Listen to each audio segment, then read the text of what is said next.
तप्त कांचन गौरांगी राधे वृंदावनेश्वरी वृषभानुसुति देवी प्रणमामि हरि प्रिये।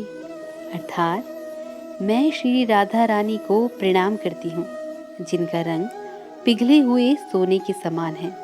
हे देवी, आप वृंदावन की रानी हैं, राजा वृषभानु की पुत्री हैं और भगवान श्री कृष्ण को बहुत प्रिय हैं। जय श्री राधे। आप सभी कृष्ण प्रेमी भक्तों को राधा अष्टमी की हार्दिक शुभकामनाएं। भगवान श्री कृष्ण के भक्तों के लिए राधा रानी की पूजा का भी विशेष महत्व है। उन्हें देवी लक्ष्मी का अवतार माना जाता है। राधा अष्टमी का पावन पर्व श्री कृष्ण के जन्मोत्सव यानी जन्माष्टमी के 15 दिन बाद मनाया जाता है। नमस्कार, स्वागत है आपका नीलम ज्ञानवाणी चैनल में। आज की वीडियो में जानेंगे राधा अष्टमी की तिथि कब प्रारंभ हो रही है, कब इसका समापन हो रहा है, इस दिन पूजा का शुभ मुहूर्त क्या है, किस विधि से करें राधा रानी की पूजा जिससे राधा रानी प्रसन्न होकर आप पर कृपा बरसाएंगी, क्या शुभ संयोग इस दिन बन रहे हैं और राधा अष्टमी के महत्व के बारे में। तो वीडियो बहुत खास है, अंत तक ज़रूर देखें। पसंद आए तो लाइक शेयर भी ज़रूर कर दीजिएगा और यदि चैनल पर नए हैं तो चैनल को सब्सक्राइब करना बिल्कुल ना भूलिएगा। तो मित्रों, धार्मिक मान्यता है कि जिन भक्तों ने श्री कृष्ण जन्माष्टमी का व्रत एवं पूजन किया है, उन्हें राधा अष्टमी का व्रत एवं पूजन भी अवश्य करना चाहिए।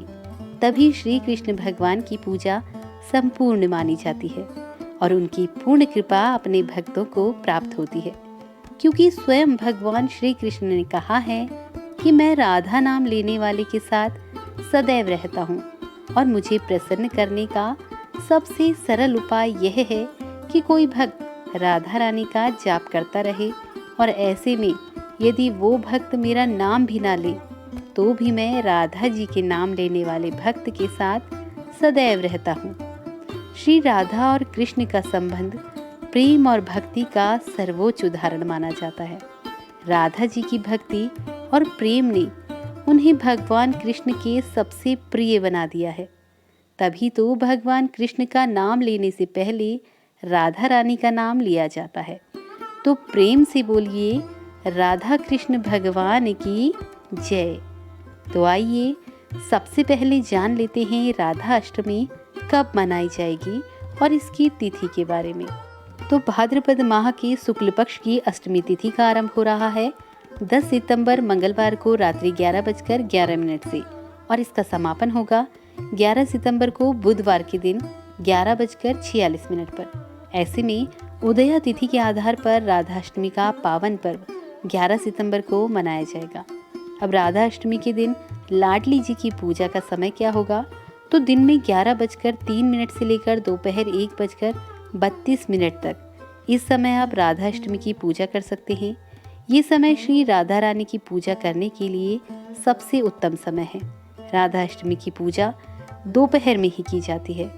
तो पूजा की कुल अवधि जो आपको मिलेगी वो 2 घंटे 29 मिनट की होगी।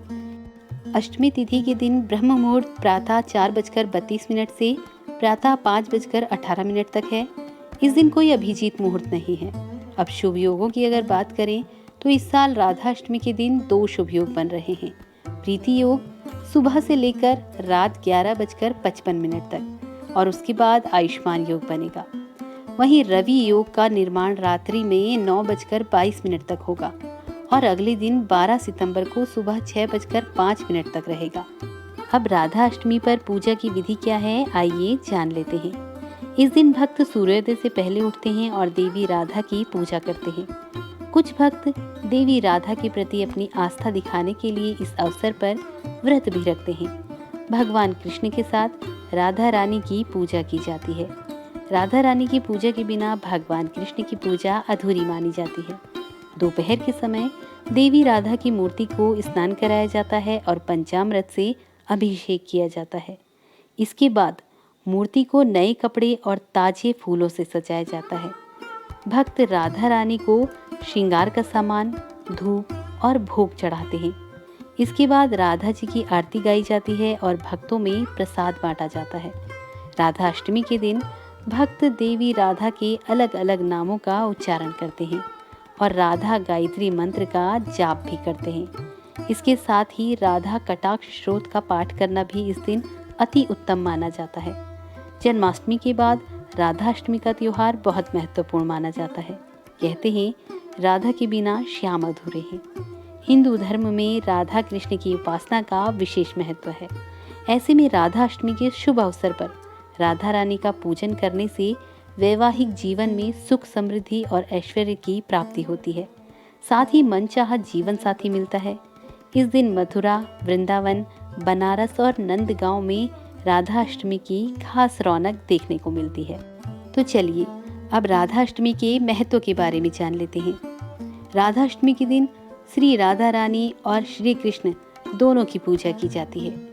जो व्यक्ति राधा रानी को प्रसन्न कर लेता है उसे भगवान श्री कृष्ण भी मिल जाते हैं। ऐसी मान्यता है राधा अष्टमी पर व्रत रखने से जीवन की सभी परेशानियां समाप्त हो जाती हैं। इस दिन महिलाएं व्रत भी रखती हैं। धार्मिक शास्त्रों के अनुसार भगवान श्री कृष्ण का जन्म अष्टमी तिथि को हुआ। राधा जी का भी जन्म अष्टमी तिथि को हुआ और रुक्मणी जी भी अष्टमी तिथि के दिन ही उत्पन्न हुई थी। इसलिए हिंदू धर्म में अष्टमी तिथि को बहुत ही शुभ माना जाता है। ये व्रत अखंड सौभाग्य का आशीर्वाद और परिवार में सुख समृद्धि और शांति देता है। ये व्रत संतान सुख दिलाने वाला भी माना जाता है। पौराणिक शास्त्रों में राधा रानी को श्री कृष्ण की बाल सहचरी और भगवती शक्ति माना जाता है। धार्मिक मान्यताओं में राधा जी को लक्ष्मी जी का अवतार भी माना गया है। इसलिए इस दिन लक्ष्मी पूजन भी किया जाता है। राधा रानी श्री कृष्ण के प्राणों की अधिष्ठात्री देवी है। राधाष्टमी का दिन बेहद विशेष और लाभकारी माना गया है। इसलिए आज के दिन उनका पूजन करना अत्यंत लाभदायक माना गया है।